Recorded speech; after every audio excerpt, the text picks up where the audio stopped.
नमस्कार दोस्तों, स्वागत है आपका वीके न्यूज में। खबर है मणिशंकर अय्यर को लेकर, जिन्होंने एक बार फिर से एक ऐसा बयान दे दिया है जिसके बाद तगड़ा विवाद खड़ा हो गया है। लेकिन इस बार उनका जो बयान है वो इंटरनेशनल है, पाकिस्तान को लेकर है, जहां पर पाकिस्तान के लोगों को वो पूंजी बता रहे हैं, भारत के लिए पूंजी बता रहे हैं। मणिशंकर का वो पूरा बयान आपको बताएं ताकि आप समझ पाएं कि मणिशंकर ने अब क्या कांड किया है।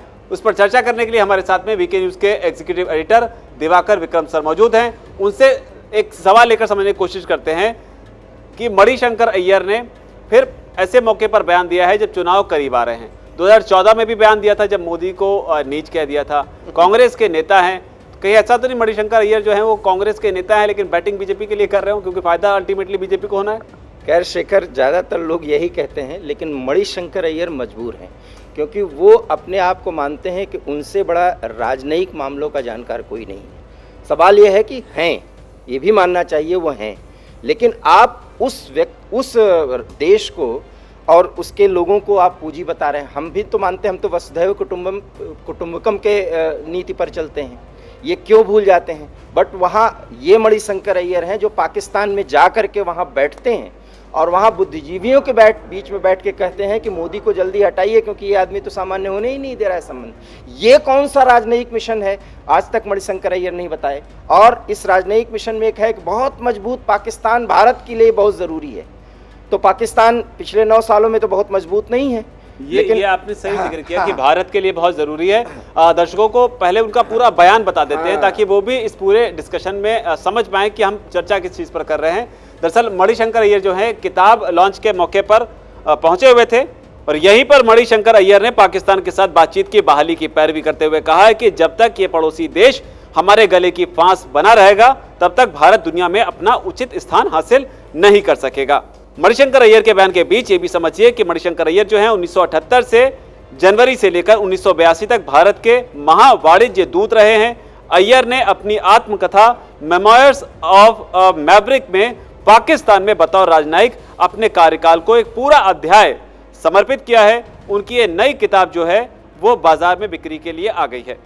जगरनॉट बुक्स प्रकाशित करने के इस मौके पर अय्यर ने कहा कि उनके नौकरशाही के करियर का उच्चतम पड़ाव पाकिस्तान में उनकी महावाणिज्य दूत के रूप में था और उन्होंने कराची में अपने 3 सालों के राजनयिक सेवा के बारे में इस मामले में विस्तार से बात की। उन्होंने इस बात पर जोर दिया कि पाकिस्तान में भारत की सबसे बड़ी पूंजी वहां की जनता है जो भारत को दुश्मन देश नहीं मानते हैं।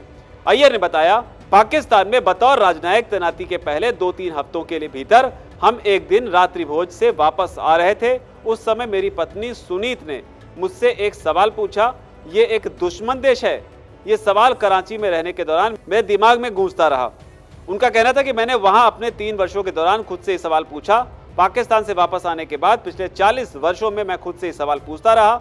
मैं इस नतीजे पर पहुंचा हूं कि वहां की सेना या राजनीतिक व्यवस्था के किसी भी वर्ग का दृष्टिकोण कुछ भी हो, जहां तक पाकिस्तान के लोगों का सवाल है, वे न तो दुश्मन देश हैं, भारत को दुश्मन देश मानते हैं। अय्यर ने आगे कहा कि हर बार जब हम यानी कि पाकिस्तानी सरकार के प्रति अपनी अस्वीकृति प्रदर्शित करना चाहते हैं तो वीजा रोक दिया जाता है, फिल्में रोक दी जाती हैं, किताबें रोक दी जाती हैं, यात्रा रोक दी जाती है। इसलिए मुझे समझ नहीं आता कि हम क्यों नहीं जानते कि कैसे कूटनीतिक दृष्टिकोण के अभिन्न अंग के रूप में पाकिस्तान के लोगों की सद्भावना का लाभ उठाया जाए। हालांकि इस दौरान उन्होंने प्रधानमंत्री नरेंद्र मोदी का भी जिक्र किया। उन्होंने कहा कि जब तक नरेंद्र मोदी भारत के प्रधानमंत्री नहीं बने थे, लगभग हर प्रधानमंत्री अगर उनके पास समय होता था तो पाकिस्तानियों के साथ किसी न किसी तरह से बातचीत का प्रयास करते थे। लेकिन अब हम ठहर गए हैं। इस ठहराव का शिकार पाकिस्तान की सेना नहीं है जो अपने आप में मदहोश है, बल्कि असल शिकार पाकिस्तान के लोग हैं जिनके रिश्तेदार बड़ी संख्या में भारत में रहते हैं और बहुत सारे लोग हमारे देश का दौरा करना चाहते हैं। अय्यर ने आगे कहा कि कराची में अपने राजनयिक कार्यकाल के दौरान उन्होंने 3 लाख वीजा जारी किए और दुरुपयोग की एक भी शिकायत नहीं मिली। इस बीच उन्होंने पूर्व प्रधानमंत्री मनमोहन सिंह का भी जिक्र किया। उन्होंने कहा कि हम पाकिस्तानी लोगों को क्यों निशाना बना रहे हैं? आप चाहे तो पाकिस्तानी प्रतिष्ठान को निशाना बना सकते हैं, लेकिन जहां तक लोगों का सवाल है वे हमारी सबसे बड़ी पूंजी हैं। अय्यर ने आगे कहा कि हमें यह समझने की जरूरत है कि पाकिस्तान के साथ किसी भी बातचीत में झटके लगेंगे, इसमें समय लगेगा और हमें पाकिस्तान के साथ ठोस संबंध स्थापित करने के लिए धैर्य और दृढ़ता रखने की जरूरत है। तो ये अय्यर का बयान है। महबूबा मुफ्ती भी कुछ इसी तरीके की बात कहती हैं फारूक अब्दुल्ला भी इस तरीके की बात करते हैं, जो भी अलगाववादी नेता रहे वो भी इसी तरह की बात करते हैं। लेकिन भारत सरकार का जो बयान है इस मामले में बिल्कुल साफ है। सर अय्यर का जो भी बयान हमने सुना समझा, पाकिस्तान के लोगों के प्रति या पाकिस्तान परस्ती जो है वो बहुत ज्यादा उनके बयानों में देखने को मिली। ये जानते हुए कि पुलवामा में क्या हुआ, ये जानते हुए कि ताज अटैक में क्या हुआ, इसके अलावा भी छोटे छोटे कई सारे ब्लास्ट हुए। लगातार भारत सरकार कहती है कि बम बारूद की आवाज में बातचीत नहीं हो सकती। ऐसे में अय्यर के मन में ये प्रेम पाकिस्तान के लिए कैसे फूट सकता है? देखिए, मैं वो कह रहा हूँ कि एक कहते हैं ना, जो एक स्यूडो इंटेलेक्चुअलियम थॉट प्रोसेस है, उसी के वो पुरोधा हैं। और अब मान लेना चाहिए कि वो ठीक है, उन्होंने विदेश सेवा में बहुत बड़ी भूमिका, भारत सरकार में मंत्री भी रहे। लेकिन अय्यर साहब, मैं फिर कह रहा हूँ कि उनको ये बहुत बड़ा मुगलता वो पाले हुए हैं कि पाकिस्तान में उनसे ज़्यादा कोई नहीं जानता। मैं कई राजनयिकों का नाम ले सकता हूँ जो उन्हीं के बराबर वहाँ पर पोस्टेड रहे, और उन्होंने बताया कि वहाँ पर किस तरीके से, देखिए मैं भी, और कोई प्रधानमंत्री तो लाल किला से कहते हैं कि पाकिस्तान के लोग जो है वो हमारे भाई हैं, लेकिन सरकारें जिस स्तर पे काम वहाँ करती हैं या वहाँ के और इंस्टीट्यूशंस जो काम करते हैं, अगर वो भारत विरोध पर रहेंगे तो अब यहाँ आतंकवाद फैलाएंगे, भारत के टुकड़े करेंगे और उनसे बातचीत नहीं हो सकती। ऐसे ऐसे वाक़ये हुए हैं। और अब जो संदेश है, हमने कहाँ ऐसी दुश्मनी पाकिस्तान के लोगों के साथ मोदी का अब मैं आगे आ रहा हूँ कि उन्होंने कहा कि हमारे समय में 3 लाख वीज़ा दिया गया। अभी भी कोई वीज़ा के लिए अप्लाई करता है, अगर वो वैध माना जाता है तो उसको आने जाने की छूट होती है? ऐसा तो होता नहीं। हाँ, कुछ चीज़ें बंद है। अगर पाकिस्तान पे, कश्मीर में जो शांति है, अब अय्यर साहब तो कांग्रेसी अंदाज से जवाब देंगे, लेकिन वो शांति क्यों आई है, उसके पीछे वो पूरा नेक्सस तोड़ा गया है। तो उसमें कहते हैं धैर्य, और वो धैर्य तो हम 40 साल 45 साल से देखे हैं ना। यही जो कांग्रेसी माइंडसेट से और जो अपने राजनयिक अनुभव का वो जो घालमेल करके, जो वो मिश्रण करके बताने की कोशिश कर रहे हैं, देश उनसे वाकिफ होने वाला नहीं है। देखिए, मैं थोड़ा सा उनकी बात का मैं सम्मान करता हूँ और उनकी बहुत बहुत ज़्यादा इज्जत करता हूँ, लेकिन ये देश के लोग समझते हैं बदली हुई परिस्थितियों में व्यवहार करना किस तरीके से है। हम तो उनको मानते रहे भाई और वो हमको कहें काफिर, तो कैसे बात बनेगी? आप वहाँ के सोशल मीडिया में जो चल रहे हैं, कम से कम 3 से 4 घंटे वहाँ के सोशल मीडिया में जो कुछ भी चलता है मैं उसको देखता हूँ। मैं पाकिस्तान के खबरों और वहाँ के सोशल मीडिया में हो रही चर्चाओं का मैं जिक्र करता हूँ। वो तारीफ तो करते हैं, लेकिन मानते हैं कि वो इस्लामिक देश के रहने वाले हैं, यहाँ काफिर ज़्यादा रहते हैं, जबकि उनसे ज़्यादा मुस्लिम हमारे यहाँ रहते हैं। और पूरे जो अधिकार हैं वो उनको मिले हुए हैं, क्योंकि वो इस देश के नागरिक हैं।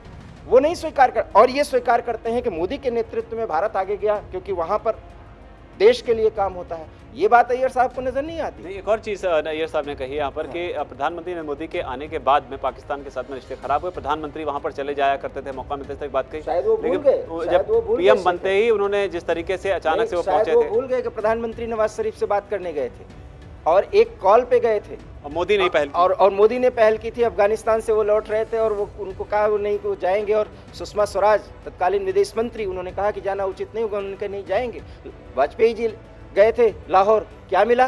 तो वो, और ये अय्यर साहब भी मान रहे हैं कि वहाँ के सेना के बारे में आप मत कहिए कुछ, वहाँ के ISI के बारे में। तो फिर है कौन? सेना और ISI आज भी वहाँ के लोकतांत्रिक परंपरा का जो निर्वहन करते हुए दिखाया जा रहा है।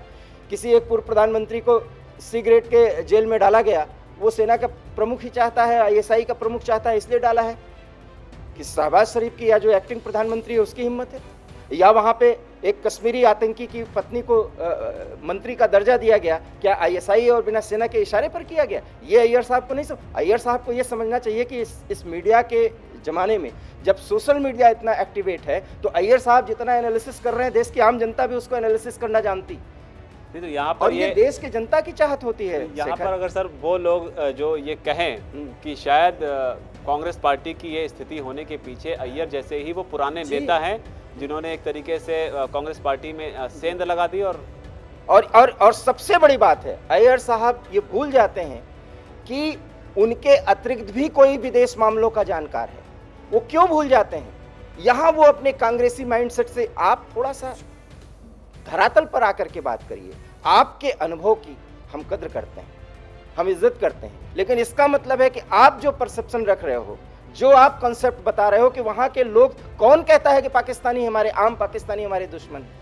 वो तो भाई की तरह है। लेकिन अगर पूरी व्यवस्था ही उनको मजबूर कर दे कि वो सोचे कि हम दुश्मन हैं, तो वो तो मानेंगे ही, क्योंकि वो 24 घंटे उस व्यवस्था में उनको रहना है। और उस व्यवस्था में हम उनको भाई मानते रहे और अपने यहाँ गोली चलती रहे, मारपीट होती रहे, देश को तोड़ने की साजिश हो पूर्वोत्तर से लेकर के कश्मीर तक, हम उनको मानते रहे, हम उनको सबक ही न सिखाएं।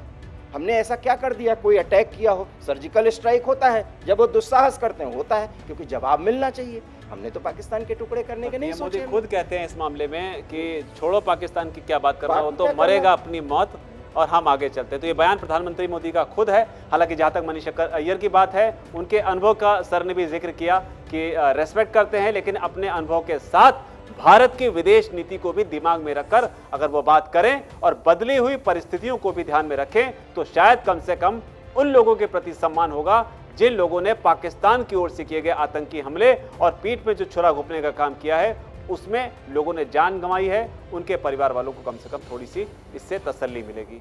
मणिशंकर अय्यर के इस बयान पर आपकी क्या राय है? जो भी हो नीचे अगर कमेंट सेक्शन में उसे आप जरूर लिखिए। धन्यवाद। वीके न्यूज, राष्ट्र के नाम।